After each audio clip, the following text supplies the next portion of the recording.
est revenu longuement sur ce braquage. On apprenait notamment quelque chose. Vous avez regardé, il y a eu un truc qu'on a appris, c'est qu'il avait un contact avec un membre de l'entourage de la star américaine. Et il y avait donc une taupe chez Kim Kardashian. Regardez. À Omar Aïd Kedash, 60 ans, alias La Pince. Pauline Delassus, journaliste à Paris Match, a recueilli ses confidences en détention. Selon elle, il serait le cerveau de l'opération après avoir eu un tuyau en or d'un certain Gary, chauffeur du clan Kardashian à Paris. Omar va souvent dans un bistrot de la rue de Bretagne, dont il connaît bien le patron, qui lui dit qu'il est copain avec un chauffeur de la famille Kardashian. Ils comprennent qu'il y a de l'argent à se faire.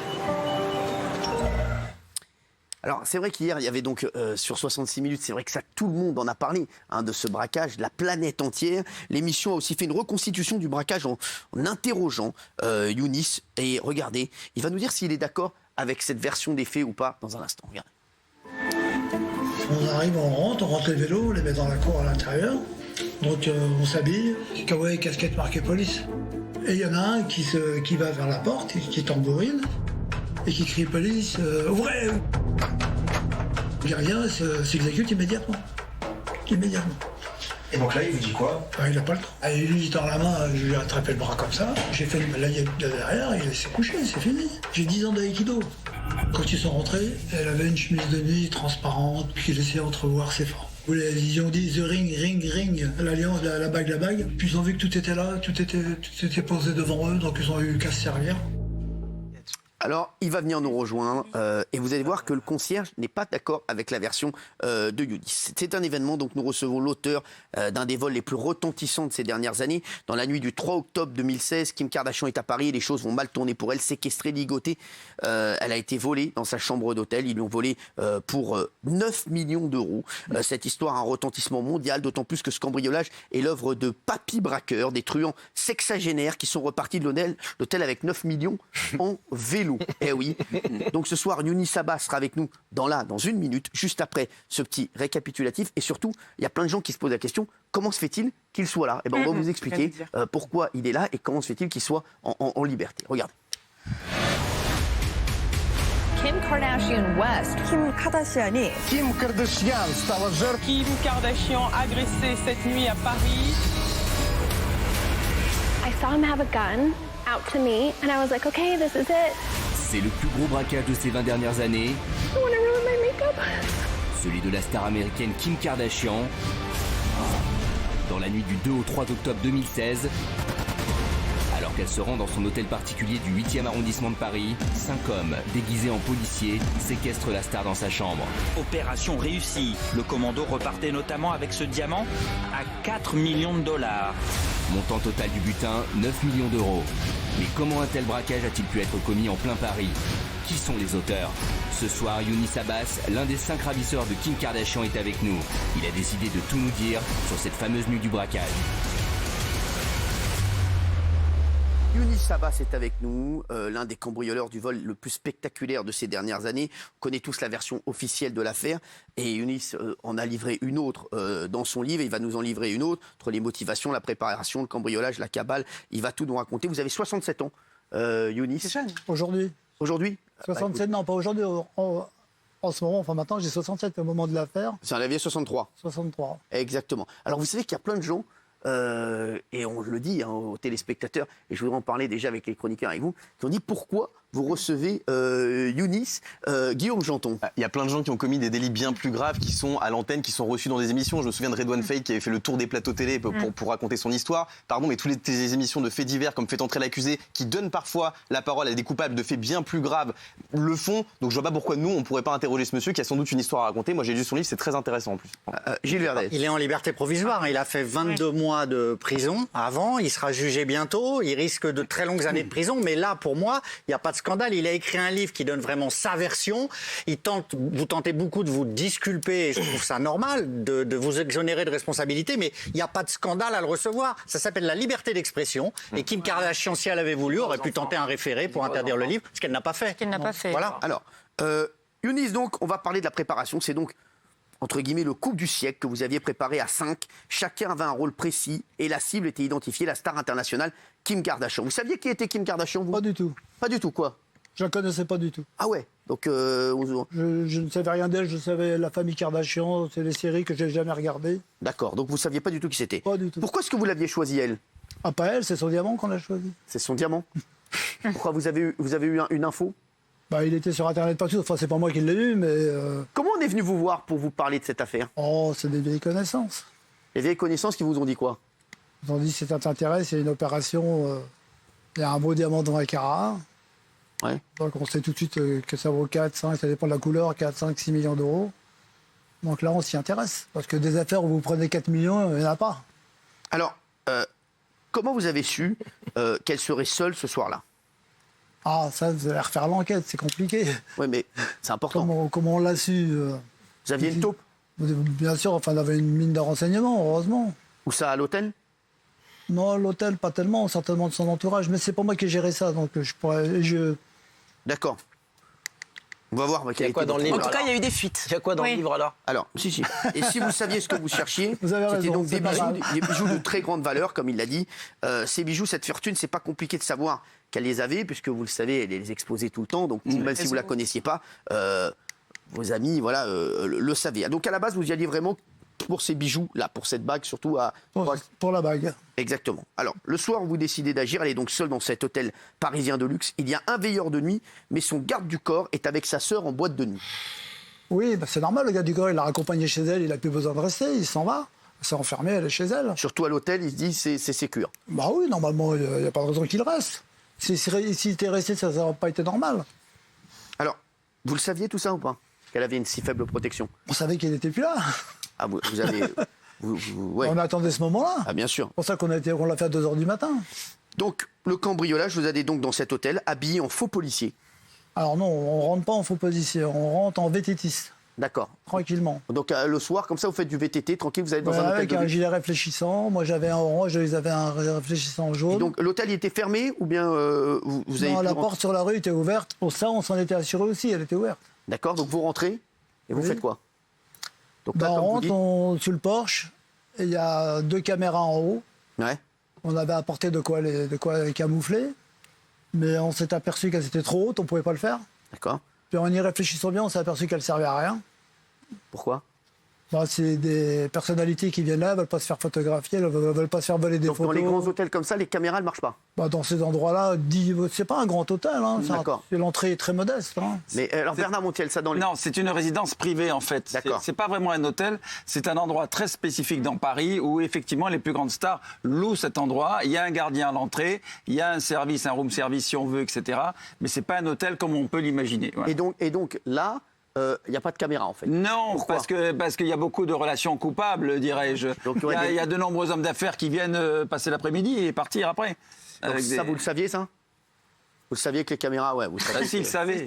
Ah oui, vous le saviez. Évidemment que vous le saviez. Bah oui. Tu vas te braquer, tu vas voir. Non, mais vous le saviez. Vous le saviez. Oui, tout le monde le sait, c'est interdit. Moi, je ne le savais pas. Hein. Mais si, c'est interdit. Vous pouvez ramener qui vous voulez, personne ne le saura, parce que c'est pas filmé. Alors, donc là, vous arrivez en VTTiste, et là, qu'est-ce que vous faites, Bernard? Alors, on s'habille on est 3 hein, d'abord. D'accord. On s'habille avec des caouettes policiers, une casquette de policier, mais c'est des produits de cinéma qu'on achète facilement. Vous avez acheté ça où? Vous avez trouvé ça? Sur Internet, sur les réseaux sociaux, ça manque. D'accord, donc voilà, c'est d'accord. On a mis ça, on a mis moi je me suis cagoulé, mon collègue s'est cagoulé, le 3e est resté le visage découvert. Et il a frappé à la porte et il a dit au concierge, police, ouvrez. Il a dit oui, je viens. Au concierge, d'accord. Au concierge, il a ouvert la porte et a dit, vous venez pour la drogue. Ah oui, c'est un endroit connu pour ça aussi. Ah ouais. Quand les dealers de Paris savent ce qui se passe dans un endroit, tout Paris le sait, toutes les prisons le savent et toutes les prisons le savent. Et donc le concierge dit, vous venez pour la drogue, et là vous lui dites quoi? Donc il se plie, il a peur de la police. Bon, plus tard on saura qu'il était sans papier. Bon. C'est un autre sujet, oui. Oui, c'est un autre sujet. Et donc il s'est plié aux règles, il s'est laissé faire, il n'a pas discuté. Pendant qu'il discutait, nous on l'a entouré. Bon, je lui ai attrapé le bras, je l'ai couché, j'ai fait une petite balayette, je l'ai envoyé par terre. Je me suis retourné sur lui, je l'ai attaché. Bernard Montiel, oui. Oui, c'est bon, c'est lui qui l'a plaqué au sol et qui lui a mis, je crois, le bracelet. C'est pas marrant, Non, Bernard Montiel, on en rigole, il faut pas rigoler, oui. Mais je rigole pas du tout, simplement c'est ça qui l'a trahi, c'est l'ADN qu'il y avait sur ce bracelet. Moi, mon ADN, non, en fait, c'est pas le C'est mien. votre ADN qui avait été dans un hold-up en Belgique et le FBI vous a retrouvé comme ça. Voilà. C'est ce que vous dites dans le livre, en tout cas. Alors, Le FBI. oui, alors cependant, il y en a un qui n'est pas d'accord avec votre version, c'est Méthode le du concierge. FBI, les méthodes. Le concierge doit aussi séquestrer, donc que l'émission a retrouvé dans 66 minutes, et qui dit que votre équipe a bel et bien exhibé une arme devant Kim Kardashian. Regardez. En fait, on me braquait avec une arme et elle était sur mon cou, en fait. Le malfaiteur, il parlait pas anglais. Un climat d'incompréhension régnait, des excès de colère. J'ai essayé de la calmer parce qu'en fait, elle était hystérique, carrément. Commençait à crier, j'ai des enfants, j'ai machin, papa. Les braqueurs, ils étaient très en colère de ces cris-là. Donc j'ai essayé de la calmer pour ne pas enflammer les autres aussi, vous voyez. Alors, vous pointez une arme avec vos complices de Moël. C'était vraiment obligé, la ligoter? Non, justement, moi, je suis toujours perplexe sur l'arme, parce que moi, nous en bas, on n'en avait pas. Quand ils ont été ensemble, on n'en avait pas. Est-ce qu'ils en ont sorti une là-haut? Là, je l'ignore. Moi, je ne suis pas monté, je n'ai pas été au contact de Madame Kardashian. Donc le cambriolage, il se déroule comment? Donc ils rentrent, vos complices rentrent. Il n'y a que Kim Kardashian dans la chambre? Laissez-moi vous expliquer ce que j'en sais. Bien sûr. Parce que moi, je ne suis pas monté, mais j'ai eu des informations immédiatement. Bien sûr, bah oui. Et vous n'êtes pas monté, vous? Non, je ne suis pas. Comment s'appelle votre livre? J'ai séquestré. Ah, vous n'êtes pas montré, mais vous avez séquestré. J'ai participé, je suis complice dans l'affaire. Ah ouais. Il fait partie de la bande. On en parlera, on fera le débat après. Déjà, je voudrais qu'on connaisse l'histoire. Allez-y, Younis. Donc, quand on a immobilisé le concierge, mes deux collègues à moi l'ont pris, on lui a demandé la clé, la chambre, il nous a tout donné, ce qui est normal, on va pas... Il nous a tout donné, il a accompagné mes collègues, et moi je suis resté en bas, à la place, à la réception, pour ouvrir les portes, recevoir les gens si quelqu'un venait. D'accord. Vous avez joué donc le concierge? Le concierge. Et il y avait deux autres personnes qui sont arrivées pour nous soutenir, pour nous aider en cas où on était débordés. D'accord. Mais ils n'étaient pas habillés en policier. Comme l'a dit le reportage, ils se sont trompés. D'accord, ils se sont trompés. Alors donc là, vos complices, ils ont la clé, ils rentrent dans la chambre de Kim Kardashian? Ils rentrent dans la chambre de Kim Kardashian. Donc le compte-rendu qu'on m'a fait après, c'est qu'ils lui ont pris son téléphone, elle téléphonait, elle avait un téléphone, elle avait une espèce de voile sur elle, elle était assise en tailleur, elle téléphonait. Elle était toute seule? Elle était toute seule. D'accord. Ils ont vu personne d'autre. Jusque dans la presse, jusqu'au moment où on a su qu'il y avait la secrétaire, nous... Quand on est parti, il n'y a eu personne, n'a vu que Kim Kardashian. D'accord. Donc là, ils ont dit the ring, elle a compris la bague. Elle était posée sur le bord du lit, sur le chevet. Bref, elle leur a donné la bague. Elle n'a pas résisté. Elle a donné ses bijoux, son coffret à bijoux. D'accord. Ils l'ont pris, ils ont attaché les mains avec du scotch et ils l'ont jeté sur le lit. Ils l'ont laissé sur le lit et ils sont partis. C'est la version. La bague? Ils ont pris pour 9 millions d'euros. Oui, non, mais je dis bien, la bague plus son coffret à bijoux. Bien sûr. Donc 9 millions d'euros de butin. Mais tous les bijoux n'étaient pas les siens. D'accord, oui, mais quand même. Donc pendant ce temps-là, vous vous attendez en bas, vous faites le guet, donc c'est ça? On fait le guet, ça a été très rapide. Hein. Je crois qu'on est resté moins de 10 minutes, entre 7 et 8 minutes, on est resté. Alors, on a la réaction de Kim Kardashian. Après, bien sûr, vous allez nous en parler. Kim Kardashian qui a été profondément marquée par cette affaire. C'est pas simplement pour un vol de bijoux. L'agression a été très violente psychologiquement pour elle. Elle s'est même préparée au pire. Regardez. They were yelling at me in French. They kept on saying the ring, and I had put it up by the side of my bed. So I handed him my ring, and then he grabbed me, and I was wearing a robe. And I wasn't wearing anything under it. No. I don't want to ruin my makeup. And he grabbed me and pulled me towards him. But I wasn't wearing anything underneath. So I was like, okay, this is like the time I'm going to get raped. Like, just deal. Like, it's going to happen. You know, like, prepare yourself. Quand vous voyez ces larmes, ça vous fait quelque chose ou pas? Ça me gêne. Bah, ça vous gêne? Bien sûr. Bah, c'est marrant, moi, je vous ai vu vous marrer plutôt, pendant le sujet. Oui, parce que je l'ai déjà vu. Ah, donc ça vous fait rire? Ça me fait pas rire. Bah si, je vous ai vu. C'est une actrice. C'est vous qui me faites rire. C'est vrai? Parce que depuis tout à l'heure, vous me cherchez. Non, je ne cherche pas, je vous trouve illégitime d'être ici, monsieur. Je vous vois arriver, mais vous allez voir, c'est à qui vous avez affaire. Vous allez voir. Vous me menacez en plus? Non, je vous menace pas. vous menacez Je vous vois, vous me cherchez, je vous vois. Parce que je vous trouve pas légitime, monsieur. Mais je m'en fiche. Pourquoi vous ne trouvez pas légitime? Je m'en fiche. Pourquoi? Parce qu'il est en train de faire l'apologie d'un crime qu'il a commis. Je fais aucunement Pour l'apologie. lequel il est toujours pas jugé. Je réponds aux médias. Pour lequel il est toujours pas jugé. Non, mais ça, je le dis tout de suite. Bien sûr, le lendemain, j'ai regretté. Il regrette, il a rien fait, mais il intitule son livre J'ai séquestré. Je trouve absurde qu'on reçoive ce monsieur partout dans les médias, que tu le reçoives. T'as raison, parce que les autres l'ont fait, donc à un moment donné, c'est bien aussi qu'on l'entende. Non, mais en plus, nous, on a envie de savoir. Mais attends, excuse-moi, juste 2 secondes. En plus, t'es bien placé pour en parler. Je trouve ça limite que quelqu'un qui est en cours de jugement vienne en plus fanfaronner sur tous les plateaux de télé. Je vois votre attitude, vous regardez Kardashian qui pleure, ça vous fait marrer. Je vous trouve vraiment ignoble. Voilà, Alors, vous trouvez immonde. Vous avez raison. Que vous avez aucun sens. Vous avez le droit de répondre. Qu'est-ce que vous répondez aux gens qui disent qu'il ne faut pas vous inviter, etc. Bah, c'est leur droit. Moi, vous avez tout de suite regretté ce que vous avez fait? Moi, je regretté oui, c'est pour ça que je voulais le dire. Vous êtes inculpé sur quel chiffre? Sur quel, chef, excusez-moi. Vol en bande organisée, séquestration et association de malfaiteurs en récidive. Complicité. D'accord. Alors, vous allez finalement fuir avec le butin à vélo. C'est ça? Vous êtes tous à vélo. Oui. C'est vous qui transportiez les bijoux? Une partie. À part la bague, qui est dans un sac qui ne ferme pas. C'est ça? C'est l'inverse. Bon, voilà. Et donc là, qu'est-ce qui deviennent les bijoux? Parce que les bijoux, ils n'ont toujours pas été retrouvés. Ah non, bah, ils ne seront pas retrouvés. Là, ils ont été vendus tout de suite. Une chose qu'on met à l'abri, c'est le butin, toujours. Donc vous avez été retrouvé, mais pas le butin. Ah non. Et le butin, apparemment, la police, elle n'était pas loin, elle l'a suivi, mais elle l'a perdu en cours de route. Elle a perdu le butin. Parce qu'en partant, vous croisez une voiture de police. Et à ce moment-là, vous dites que c'est fini. C'est ça? Je pense que c'est cuit. Pour ma part, pour moi. Et ça, à un moment, vous tombez, et vous faites tomber des bijoux dans le caniveau. C'est incroyable. Oui. Oui, non mais ça arrive. Vous pensez que certains bijoux sont restés par terre? C'est incroyable, non. C'est quand on connaît l'histoire, ce qui s'est passé, c'est pas incroyable. Pas de chance. Simplement, comme j'avais vu la voiture de police et que le sac fermait pas et que je le tenais avec le guidon. D'accord. Ça m'a déconcentré. Et j'ai surveillé, je me dis, elle va venir, la police, elle arrive. Puis finalement, elle n'est pas venue. Et le temps que je reprenne mes esprits, le sac s'est pris dans la roue avant. Et j'ai fait un roulé-boulet.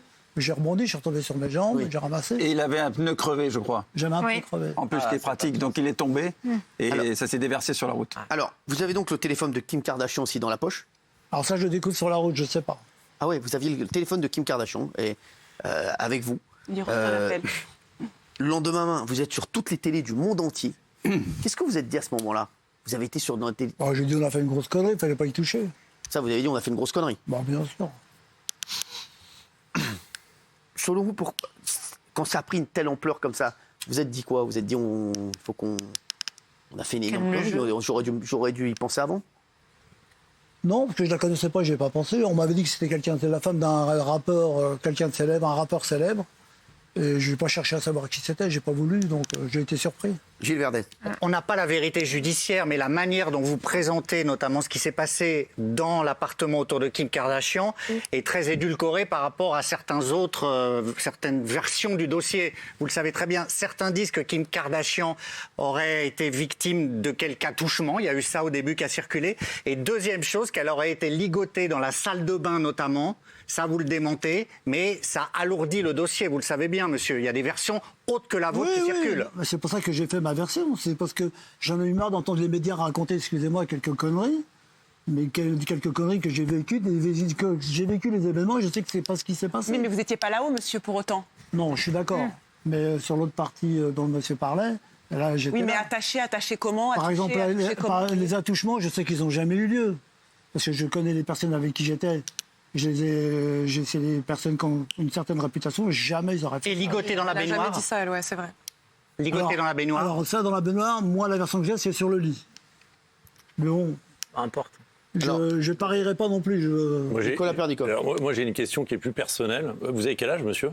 67. Il avait 63 ans au moment des faits. Quelle peut être votre motivation? Vous êtes père de famille, non? Vous n'êtes pas père de famille? Oui, je suis même grand-père. Vous êtes grand-père, mais quelle peut être votre motivation à 63 ans, avec la vie que vous avez eue, de faire ce genre de Mais choses. ça a été toute sa vie, justement. Ça a été sa vie. Non, mais attendez, il avait arrêté. Donc je peux poser une question. Bien que Nice réponde, oui. Ouais, franchement, même moi, je ne me l'explique pas. Bon, peut-être l'histoire de faire un billet en passant, en se disant, c'est un billet tranquille.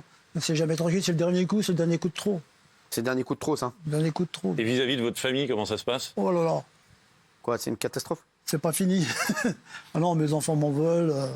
Ma femme, elle est toujours... Vous regrettez Younis, vraiment? Bien sûr, mais bien sûr. Pourquoi vous êtes laissé embrigader là-dedans? Vous aviez besoin... C'est le coup, toujours, les conneries. T'es capable, t'es plus capable, t'es plus à la hauteur. On est incapable de te faire confiance. Vous avez peur aujourd'hui? Peur de quoi? Non. De retourner... Ah, de ce qui va? Bah oui, mais de toute façon, je vais y retourner, c'est sûr. Entre 5 et 12 ans, on dit, éventuellement? Oh, je pense, oui. Vous avez peur de ça? J'ai pas vraiment peur de la prison parce qu'elle me fait plus peur, j'en ai fait des années. Votre famille? Il a fait 20 ans déjà. Je sais, pas voir votre famille, etc. Mais la prison, c'est toujours compliqué. C'est une gestion, c'est des rapports de force.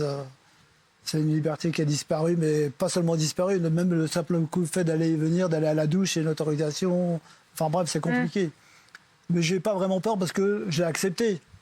J'en accepte l'augure. Si ça doit arriver, ça va arriver. C'est pas... Moi, j'ai juste. Guillaume, vous dites que vous ne connaissiez pas Kim Kardashian à l'époque des faits. Aujourd'hui, vous la connaissez. On a l'impression que vous n'avez pas beaucoup de respect pour elle.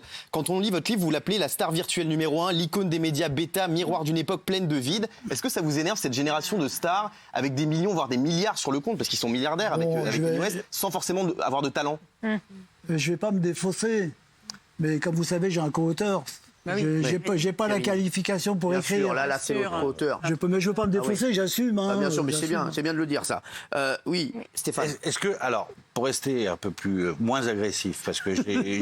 non, non, mais je vous en veux pas. Non, mais que vous m'en veuillez ou pas, franchement, ça m'en quand même pas une contre l'autre. Bon, allez. Est-ce que vous imaginez que le fait de faire votre livre, ça peut vraiment être très très mauvais contre vous? Oui. Parce que vous n'êtes toujours pas jugé. Oui. Aujourd'hui, on sait qui vous a libéré. Bon, moi je suis d'accord pour que libérer au bout de 22 mois, vous avez fait 22 mois de préventif, c'est ça? Oui. Donc que vous soyez libéré, c'est normal. Raison de santé. Oui. Non, mais même, on prévoit toujours la liberté plutôt que l'incarcération, c'est du droit. Mais vous êtes au courant que ça risque franchement de vous aggraver ce livre. Alors je vais vous expliquer. Parce que la juge de siège va faire, enfin les juges de siège vont vous voir parader dans les journaux, dans les magazines, sur les télés, sur les radios, et vont se dire mais en plus le mec il fait le mariole avec nous. Je leur ai tenu le même discours déjà avant qu'ils me relâchent. Je leur ai dit c'est pas normal que tout le dossier soit retrouvé sur la place publique. Il y a ce qu'on appelle le secret de l'instruction. Mais ça n'existe plus depuis longtemps, ça. Oui, mais il y a ce qu'on appelle le secret de l'instruction. Oui. Quand vous en passez en correctionnel, c'est pas grave. Mais quand vous passez en procédure criminelle, vous avez affaire à un jury populaire qui n'est censé décider de la peine, de la sanction, que de ce qu'il a entendu à l'audience. Oui, mais... Pas s'il est influencé avant par la rue. Stop. Je suis d'accord, mais le jury populaire, même s'il a envie de lire votre livre, parce que, voilà, il va aussi avoir du coup l'aspect le plus sombre de cette histoire. Mais donc ça risque de vous porter préjudice. Je vais donner ma version. Younis, moi j'ai une dernière question à vous poser, il est 21h16. Est-ce que vous avez un message à dire à Kim Kardashian? Parce qu'elle peut très bien l'avoir. Oui. Est-ce que vous avez un message? Alors ça sera le même que j'ai déjà donné dans plusieurs interviews, à savoir que je lui demande de me pardonner, je m'excuse, si elle peut me pardonner. Parce qu'elle a été traumatisée. Bah bien sûr, le ressenti qu'elle a vécu, c'est pas ce que j'ai vécu. Vu la personne intouchable qu'elle était, c'est sûr qu'elle a ressenti. Kim Kardashian ou n'importe quelle autre personne, c'est extrêmement traumatisant. Oui. Bien sûr. Donc qu'est-ce que vous avez à lui dire? Encore une fois, je lui demande de me pardonner si elle accepte, si elle le veut. Si elle le veut pas, bah, je vivrai avec, comme j'ai toujours vécu avec. Et personnellement, bonne réussite, qu'elle continue sa carrière, tant mieux pour elle. J'ai rien contre elle. Si elle veut, me charger, elle peut me charger. Si elle veut me décharger, elle peut me décharger, elle fait ce qu'elle veut. Voilà. Libre à elle. J'ai aucun ressenti, j'ai aucune mauvaise impression sur elle. Vous avez fait une connerie? Oui, j'ai fait pas une connerie, une grosse connerie. J'aurais jamais dû rentrer dans cette affaire. Bon, je l'ai fait, j'assume. Je viens vous voir en face. Oui, je suis un gangster. Oui, j'ai un passé de gangster. Mais là, ce coup-là, c'est le coup de trop. J'aurais pas dû le faire. Le coup de trop, c'est le livre. Mais... Le coup de trop, c'est le livre. C'est le livre. Et il a raison, mais bon. C'est le livre, le coup de trop. Quand vous regardez le livre, il y a 250 pages, il y a 70 pages sur Kardashian, il y a toute une histoire. Moi, j'en veux aux éditeurs, je crois que c'est Archipel ou je sais pas quoi. Je leur en veux beaucoup de vous publier parce que c'est pas un bon exemple pour notre jeunesse, c'est pas un bon exemple pour la police qui vous a couru après, qui vous a arrêté. Aujourd'hui, la police, elle vous arrête, elle vous voit sur les plateaux télé fanfaronner chez Ruquier, chez M6, c'est Xavier, je sais pas quoi, c'est qui, c'est M6, il a fait M6 aussi. Bon, on s'en fout. Moi, je dis que l'exemple, il est mauvais. On fanfaronne pas, l'exemple, il est mauvais. Tout à l'heure, tu as parlé d'un brigand. Tu as parlé d'un brigand, il y a une policière qui a laissé sa vie sur le brigand que tu as dit, Aurélie Fouquet. Mais il faut pas oublier que ça, c'est pas des exemples. On peut critiquer les anges de la télé-réalité, mais faire des livres comme ça, là, c'est pire que les anges de la télé-réalité. Younis, moi, ce qui m'intéresse, c'est vraiment, j'espère que vous regrettez ce que vous avez fait. J'espère que vous ne voulez pas donner ça comme exemple à vos enfants, vos petits-enfants. Non, mais mes enfants, ils n'ont jamais connu la justice, jamais. Et voilà. Ils ont 40 ans. J'espère que vous... Et le message que vous devez faire passer, c'est que ce n'est pas un bon exemple, que vous regrettez, que vous avez fait une énorme connerie, et qu'aujourd'hui, vous auriez préféré vivre une vie normale plutôt que de faire cette connerie et d'écrire un livre. Oui, surtout que le livre, j'en attends rien, parce que la justice va s'emparer des droits d'auteur, va tout prendre. En tout cas, merci d'avoir été avec nous. C'est moi qui vous remercie de m'avoir invité. Merci de m'avoir accepté ou ne pas accepter. Voilà, en tout cas, j'ai séquestré Kim Kardashian, et Kim Kardashian qui a été extrêmement traumatisée, comme tous les gens qui connaissent ce genre d'événements tragiques. Et vraiment, Younis, vous avez fait une énorme connerie. En tout cas, on va suivre votre procès.